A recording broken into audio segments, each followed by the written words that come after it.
네, 그러면 기도 드리신 후에 준비된 말씀 듣도록 하겠습니다. 사랑과 은혜가 풍성하신 하나님 아버지, 참 죄인이었고 여전히 저희 가운데 죄성이 있지만 주님께서 저희를 친히 의롭다 칭하시고 계속해서 의인으로서 살 수 있도록 저희를 바라봐 주심에 참으로 감사를 드립니다. 저희가 그 이름에 걸맞게 살아가길 원하오며 오늘 주어지는 말씀도 저희들 마음속 깊은 곳 가운데에 자리 잡길 원합니다. 오늘 말씀 전하신 형제님 입술 가운데에도 함께하여 주시기 원합니다. 감사드리며 예수님 이름으로 기도했습니다.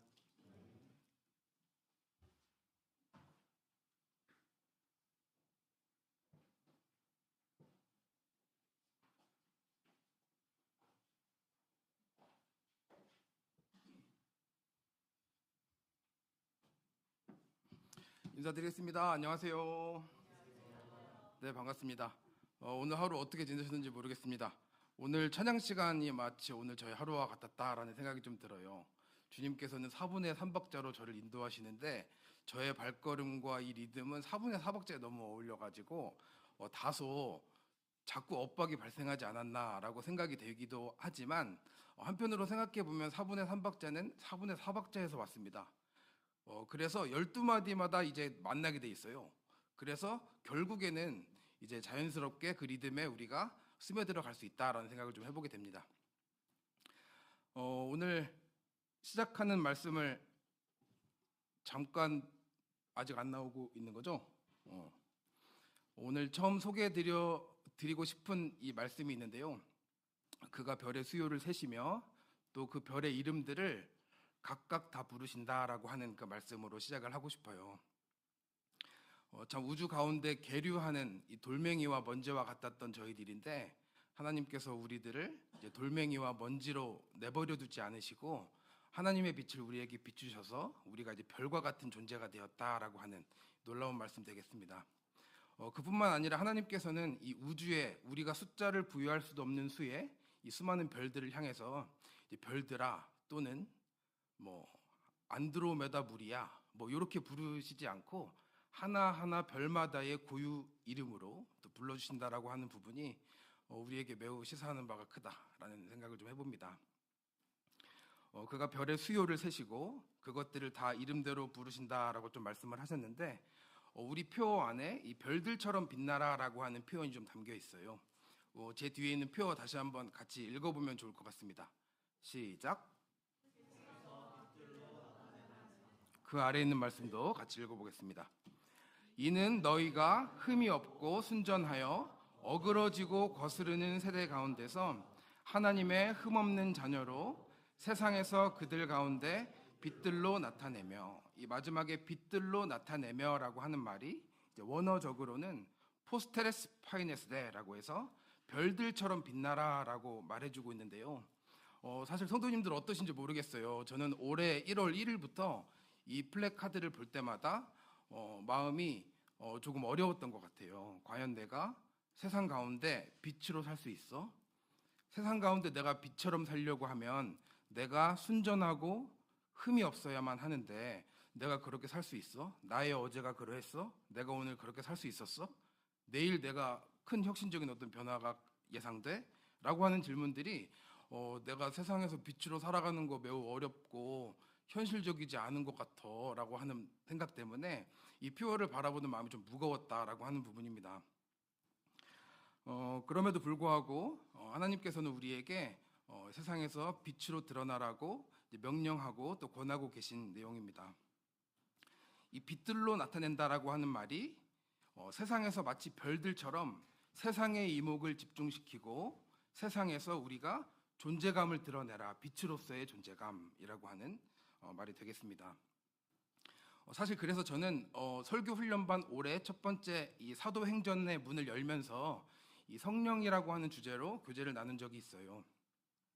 그때도 사실 이 표어에서부터 이 주제가 좀 시작되었었습니다. 이 표어를 살 자신이 없는데 성도님들은 어떠세요라고 여쭤보면서 제가 사도행전 1장을 연구해 보니 성령님과 함께라면 가능하겠더라고요 라고 좀 말씀을 좀 드렸었어요. 그래서 불현듯이라고 하는 표현을 소개시켜 드리면서 불현듯이 불을 켠 듯에서 온 말이에요라고 좀 말씀을 드렸었고, 바람이 불어오면 우리가 바람이 어디서부터 불어오는지 알 수 없지만 그 바람의 움직임을 우리가 느끼게 되고 어느샌가 내 마음이 환기되고 하나님께서 나에게 해주시는 하나님의 선하심을 담고 있는 말씀들이 생각이 나면서 내가 지혜롭지 못했었는데, 내가 용기가 없고 비굴했었는데 나에게 변화가 조금씩 일어나더라라고 하는 말씀을 드리면서 세상에서 빛으로 살아갈 수 있겠어요 라고 좀 고백을 드린 바 있었어요. 그런데 오늘은 이 첫 번째 성령님의 도우심이었었다면, 오늘은 두 번째로 바울 곁에 별처럼 함께했던, 특히 제2차 전도 여행 때 바울이 만난 사람들, 하나님께서 좀 별처럼 소중한 사람들을 이 2차 전도 여행 중에 바울에게 보내주셨는데, 이분들을 한 분 한 분 소개시켜 드리면서 우리가 성도들과 함께라면 세상에서 빛으로 드러날 수 있겠다라고 하는 가능성을 좀 오늘 제시하려고 합니다. 별들은 움직이고 또 별이 움직임에 따라서 서로 만나기도 하고 헤어지기도 하게 되는 것을 좀 보게 됩니다. 그런 별들의 움직임의 양상들, 또 하나님이 그 별마다에게 허락하신 그 궤적 움직임들, 이런 것들을 생각해 보면 그 특성에 따라서 한 5가지 별들이 좀 흥미로운 별들이 좀 있더라고요. 먼저 이 샛별이라고 하는 별 들어보셨죠? 샛별 어디 있어요? 샛별은 이 새벽 동이 트기 직전에 가장 밝은 별을 우리가 샛별이라고 부르고, 이 말은 새벽별에서 온 말이에요. 우리가 주님을 상징하는 말로도 쓰이지만 사실은 샛별이라고 하는 것은 우리 마음속에 희망을 상징하는 그런 별이기도 해요. 두 번째로 고정별이라고 하는 별이 있는데요. 이 별은 항상 그 자리에 있어서 우리가 그 별을 잊고 있다가도 다시금 그 별을 향해 고개를 돌리면 언제나 그 별이 거기에 있는 별들을 우리가 고정별이라고 부르기도 합니다. 그리고 쌍성은 뭐냐면 별 옆에 그림자와 같은 별이 언제나 따라다니는 별을 쌍성, 그림자별, 짝꿍별 이렇게 부른다고 해요. 유리별은 함께 궤적을 공유하면서 언제나 함께 하다가 때로 그 별이 궤적을 이탈해서 헤어지게 될 때 이제 유리별이라고 부른다고 해요. 그리고 동주기별이 이제 오늘의 좀 핵심 궤도인데, 이 동주기별은 2개의 별이 서로 손을 맞잡고 왈츠를 추는 것처럼 계속 서로의 얼굴을 바라보면서 돌아가는 형태의 동주기별인데, 뒤에 가서 자세히 소개해 드리도록 하겠습니다.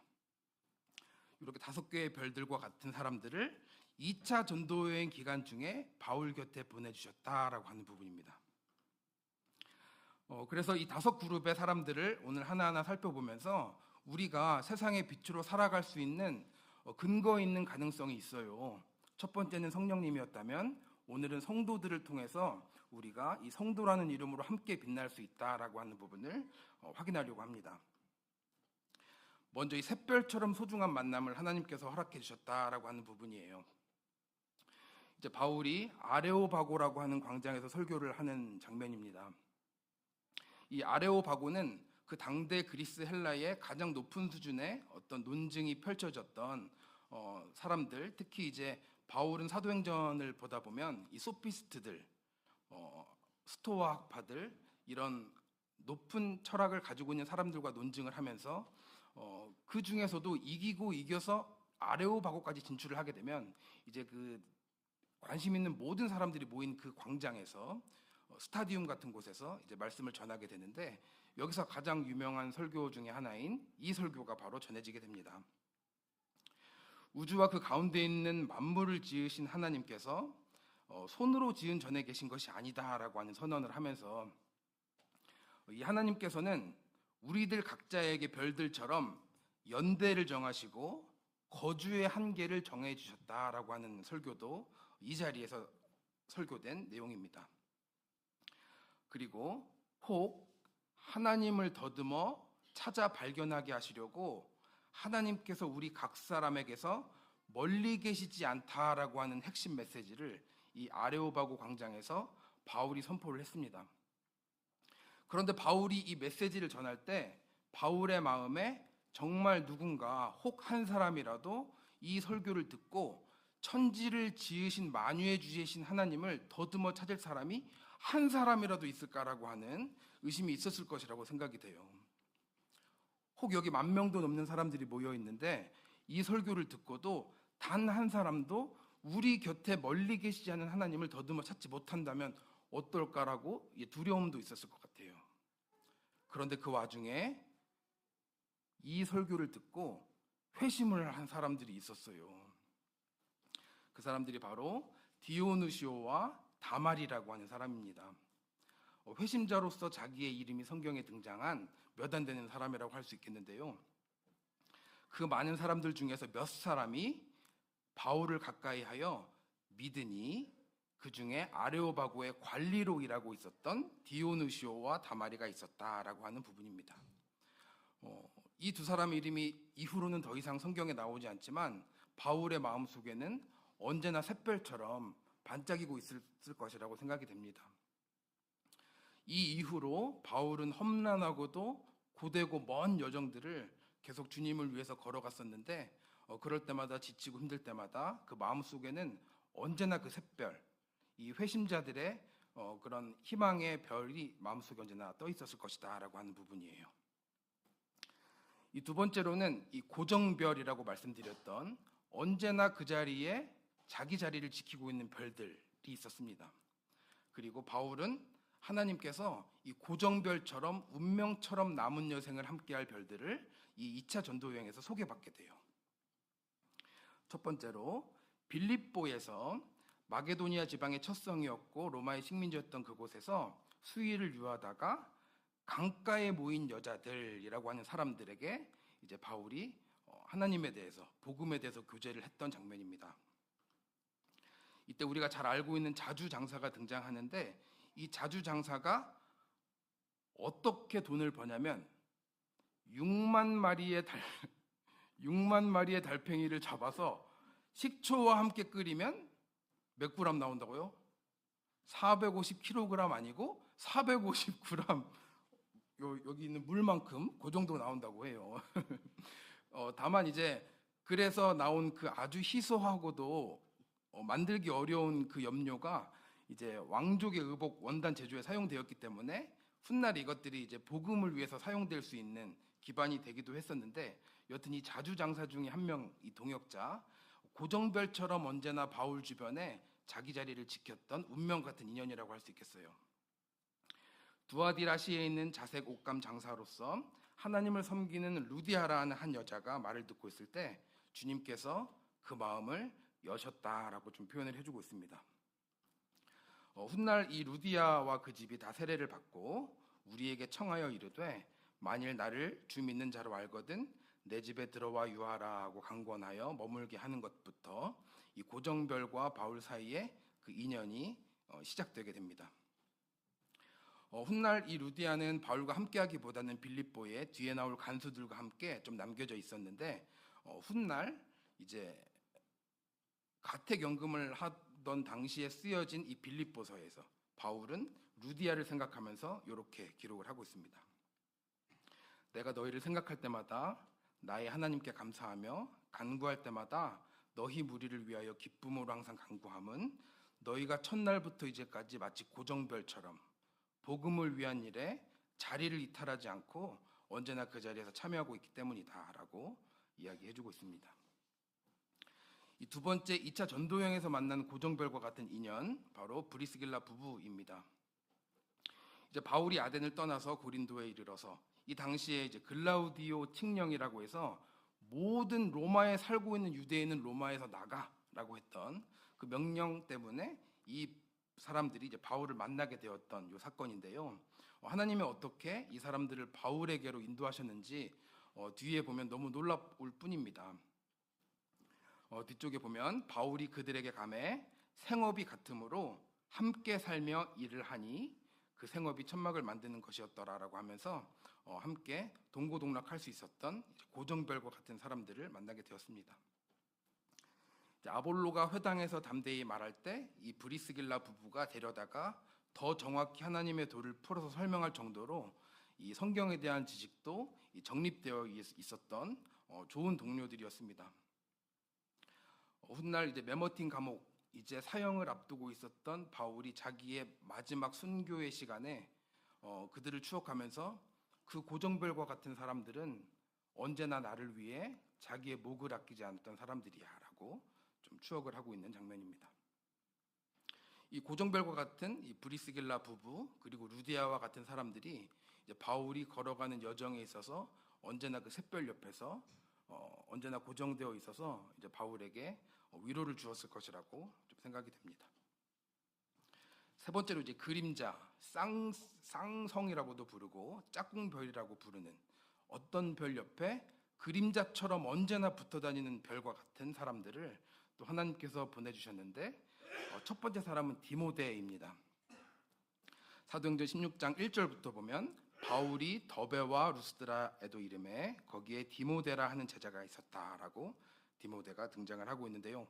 이때까지만 해도 디모데가 바울에게 어떤 존재가 될지 정말 그림자처럼 자기의 이름을 가리고 자기의 입을 막고 바울 곁에서 바울이 말할 수 있도록 어떤 역할을 할지 사실은 알지 못했었겠죠. 이때는 디모데는 루스드라와 이고니오에 있는 형제들에게 칭찬받는 자니 바울이 그를 데리고 떠나고자 할세라고 해서 이 바울과 디모데의 인연이 본격적으로 시작되고 있는 장면인데요.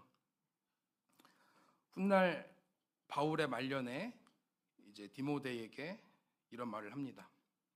믿음 안에서 참 아들이 된 디모데에게 내가 마게도니아로 갈 때 너를 권하여 에베소에 머물러 한 것은 이라고 하면서 또 애정 어린 유언과 같은 말을 하는 장면입니다.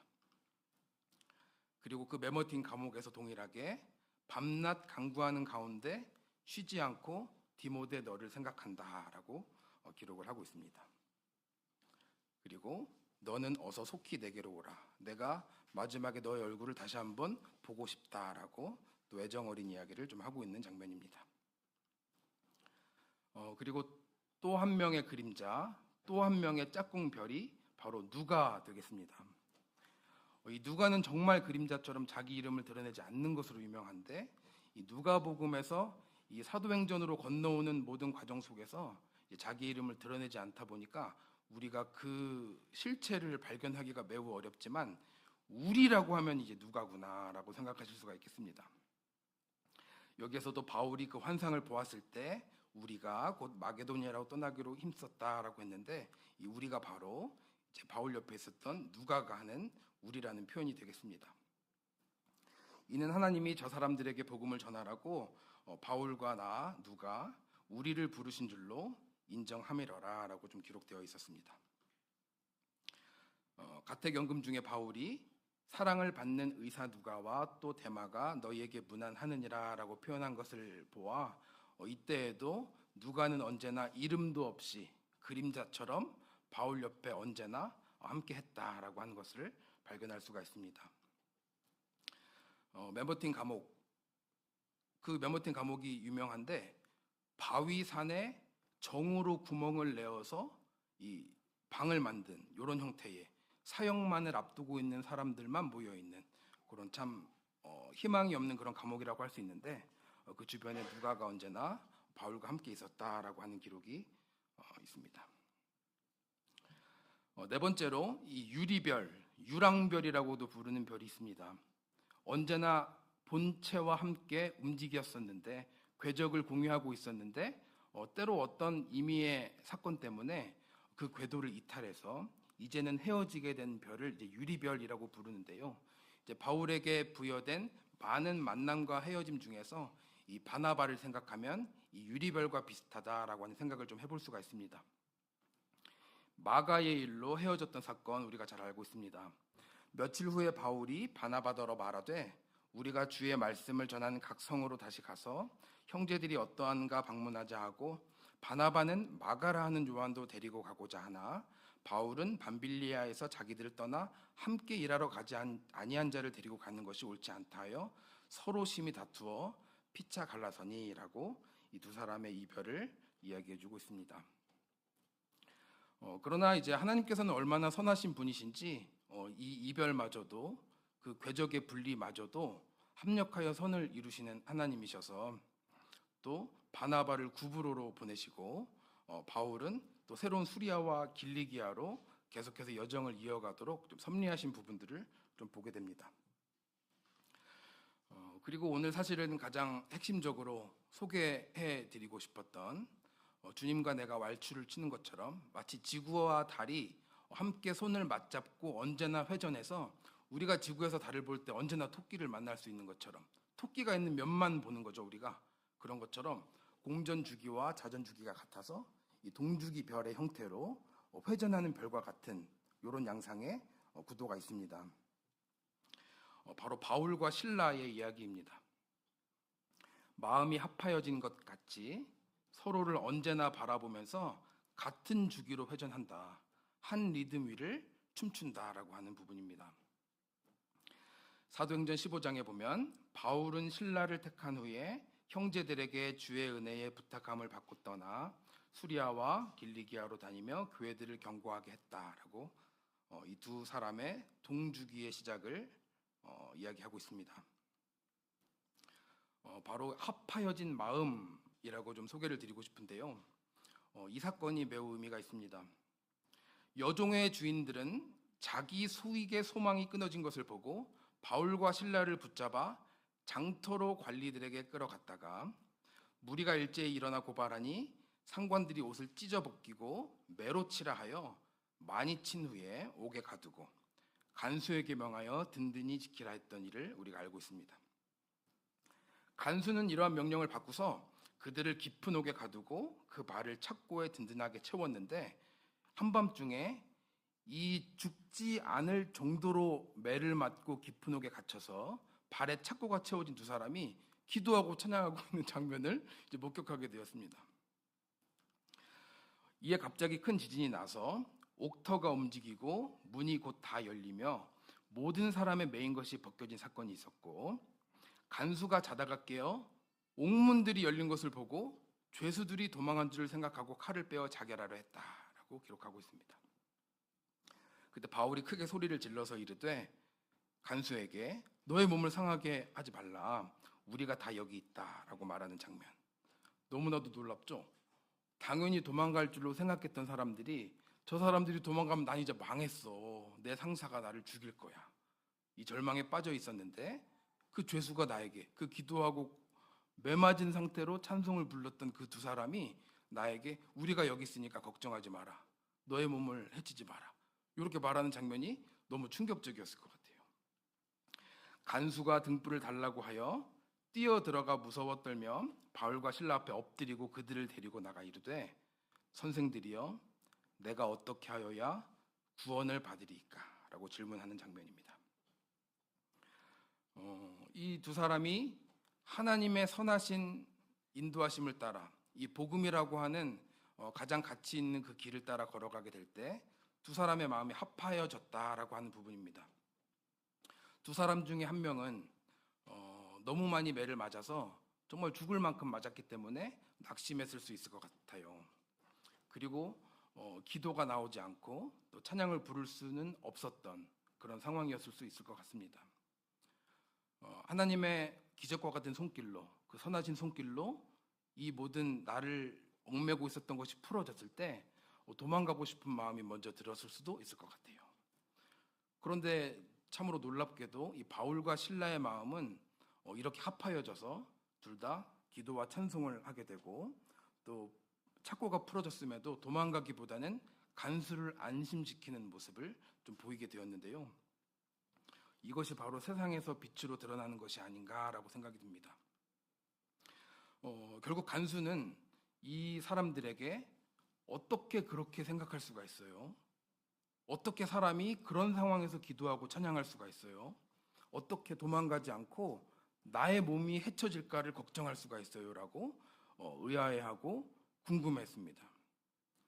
그리고 마침내 그들에게 어떻게 해야 내가 당신들처럼 구원을 받을 수 있냐라고 질문하는 포인트가 바로 우리 표어가 제시하고 있는 지점이 아닌가라고 하는 부분입니다. 표어 다시 한번 읽어보겠습니다.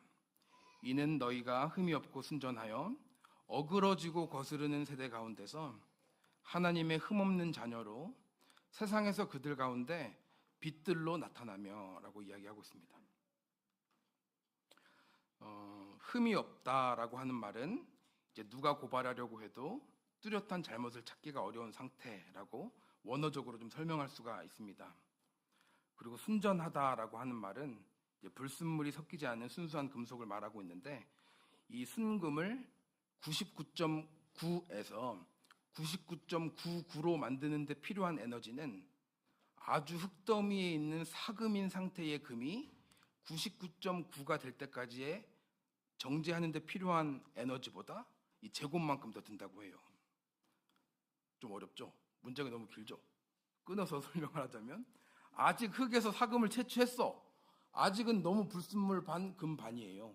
이것을 99.9까지 만드는데 1만큼 에너지가 필요하다면 99.9에서 99.99로 만드는 데는 이 에너지의 제곱만큼 든다. 그만큼 힘들다라고 말하고 있는데, 이 흠이 없고 순전하다고 했을 때, 특히 이 정금과 같이 나아간다고 했을 때에는 이제 그런 느낌이다라고 하는 말씀이고, 어그러지고 거스르는 세대라고 하는 말이 이제 원어상으로 잘못된 방향으로 생각하고 말하고 표정 짓고 나아가고 있다라고 하는 세대를 말하고 있었습니다.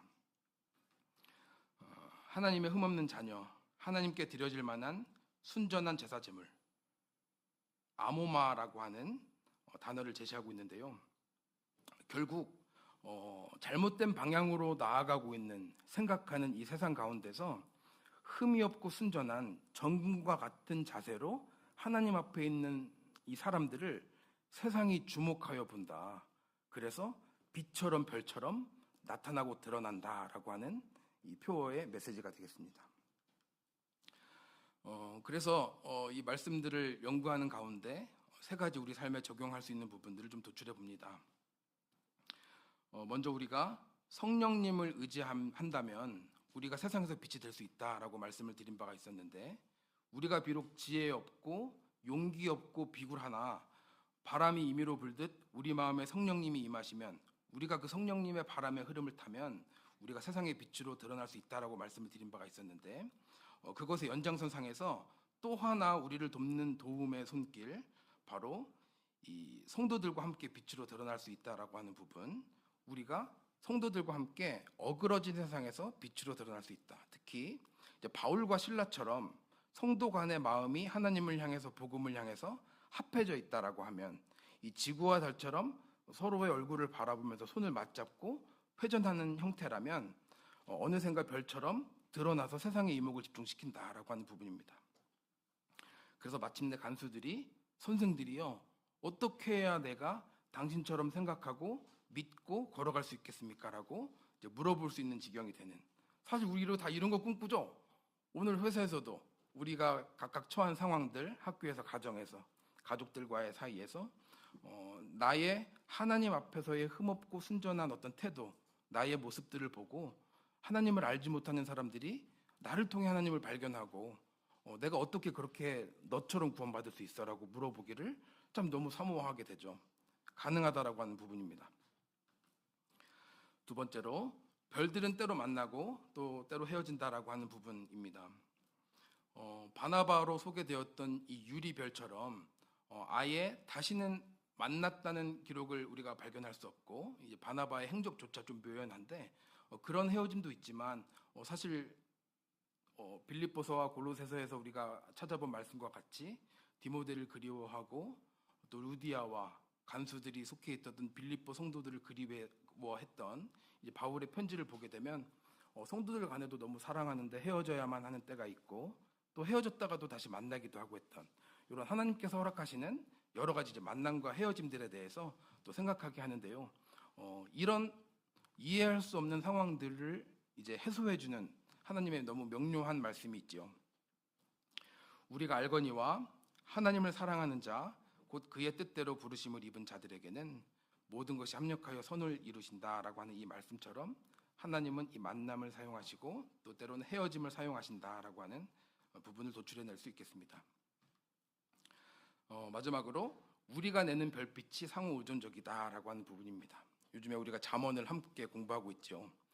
잠언을 공부하면서 참 너무 귀한 말씀들이다라는 생각을 많이 하는데, 이 철이 철을 날카롭게 하는 것 같이 사람이 그의 친구의 얼굴을 빛나게 하느니라라고 하는 말씀처럼, 이 별과 별이 함께 여러 가지 모양으로 궤도를 함께 그리고 주님을 위해서, 복음을 위해서 마음을 합해서 함께 활동할 때에 서로가 서로에게 더 빛을 내게 해준다라고 하는 부분이 되겠습니다.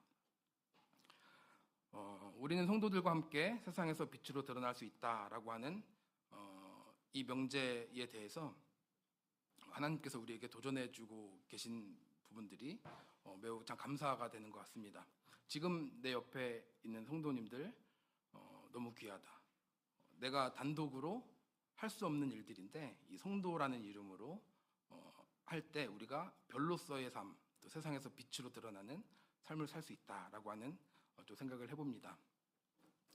이제 또 내일 목요일이죠.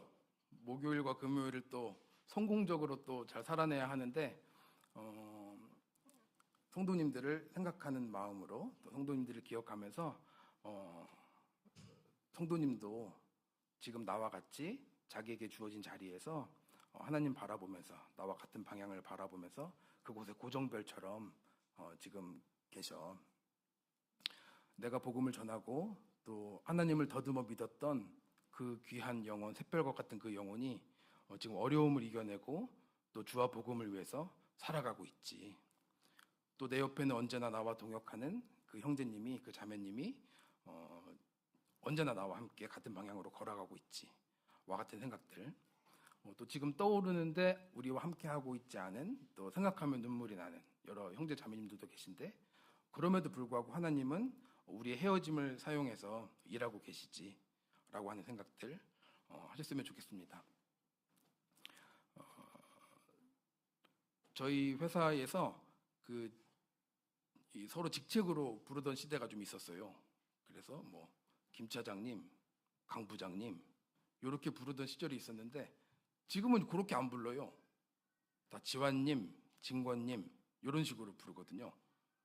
어떠세요? 처음엔 되게 어색했는데 지금은 되게 좋은 것 같아요.